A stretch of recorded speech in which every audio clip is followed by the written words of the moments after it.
लेकिन आप सोचिए साथियों, जिस बिहार में गंगा के इस पार आने में हिम्मत जुटाना पड़ता था, बिहार के नॉर्थ बिहार में नदियों का जाल बिछा हुआ, लोग डरते थे इस इलाके में आने, और पटना से यदि दरभंगा चलना, तो जब मैं पहली बार मंत्री हुआ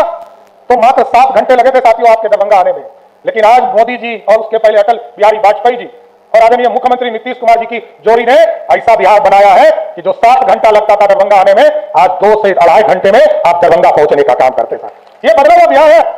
और याद कीजिए, मुख्यमंत्री नीतीश कुमार जी जब सत्ता में पहली बार आए तो बिहार के ग्रामीण इलाके में 5 से 7 घंटा बिजली हुआ करता था।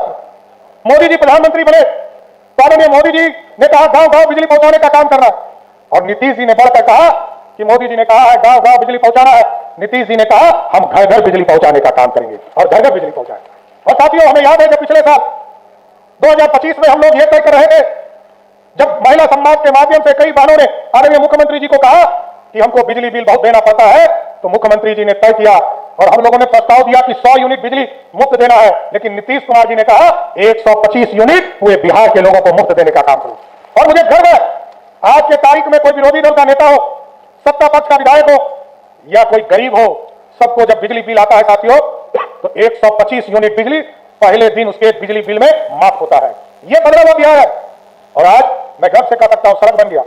बिजली पहुंच गया, पानी पहुंचाने का काम किया गया, और आज नीतीश कुमार जी ने कहा है अगले 5 वर्षों में ऐसा बिहार बनाना है कि बिहार के जो लोग बिहार से पलायन करके दूसरे राज्य में जाते हैं, जो अच्छे नौकरी करने जाते हैं उनको तो जाना चाहिए, वो जाए भी, लेकिन जो मजदूरी करने जाते हैं उनको एक एक व्यक्ति को बिहार के अंदर रोजगार देने का काम नीतीश कुमार एनडीए की सरकार करेगी सर। और साथियों आप सोचिए, अभी संजय झा जी और संजय सरावगी जी ने कहा यह मिथिला का हाट है और मिथिला पूर्ण रूप से विकास हो रहा है, और जितनी योजना आदरणीय मुख्यमंत्री नीतीश कुमार जी के नेतृत्व में चाहे वो शहर का विकास का काम हो,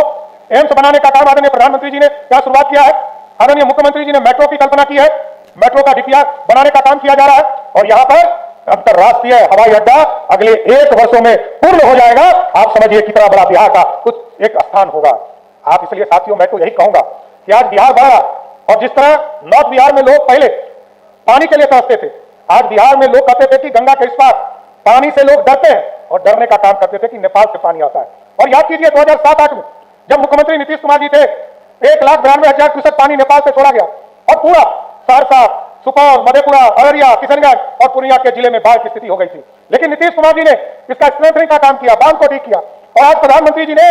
2024 और 25 के बजट में कोसी और मेची लिंक को जोड़ने का काम और इसको कोसी केनाल को हाईराइज करने का काम, सभी की स्वीकृति देने का काम किया। और हमें याद है 2024 के सितंबर माह में जब नेपाल से बाढ़ आया साथियों, 1,92,000 क्यूसेक पानी में आधा बिहार डूब गया था, लेकिन नीतीश कुमार जी ने ऐसी व्यवस्था खड़ा किया कि 6.5 लाख क्यूसेक पानी नेपाल से छोड़े गए, तब भी मात्र 156 गांव में ही बाढ़ आया। यह बदला हुआ बिहार, अब डर खत्म हो गया साथियों। आज बिहार के इस इलाके में लोग आपके बीच में चाहते हैं कि हम उद्योग लगाने का काम करें। अभी चर्चा लोग कर रहे थे अशोक पेपर मिल का, अभी इसकी कानूनी प्रक्रिया भी की जा रही। 280 एकड़ जमीन है, और इसमें पिछले बार जिसको दिया गया था उससे भी वापस लेने की प्रक्रिया की जा रही है। एडवोकेट जनरल भी इसको देख रहे हैं, और उद्योग विभाग भी इसको देखने का काम कर रहा है। हम आपको जरूर आश्वस्त करते हैं, आदरणीय मुख्यमंत्री जी ने निर्देश दिया है, अशोक पेपर मिल के सारे जमीन 280 एकड़ को लेकर उस पर फिर से उद्योग लगाने का काम बिहार की सरकार करेगा साथियों। इसलिए तमाम साथियों को यही समृद्धि यात्रा के माध्यम से आज मुख्यमंत्री जी आपके बीच में आए, और प्रगति यात्रा में जो 11 योजना और बिहार के समृद्धि का जो रास्ता खोला है, उस पूरे खजाना के साथ, चाहे वो मोदी जी की सरकार हो, नीतीश जी की सरकार हो, बिहार कैसे समृद्ध हो इसकी चिंता लगातार कर रहे हैं। इसलिए साथियों मैं फिर से आदरणीय मुख्यमंत्री जी को समृद्धि यात्रा पर निकलने के लिए कोटि कोटि बधाई और धन्यवाद देता हूं, और दरभंगा की धरती पर तमाम लोगों को भी बधाई और शुभकामना देता हूं कि समृद्धि यात्रा के बाद आपके जीवन में समृद्धि आने का काम करे। बहुत बहुत धन्यवाद।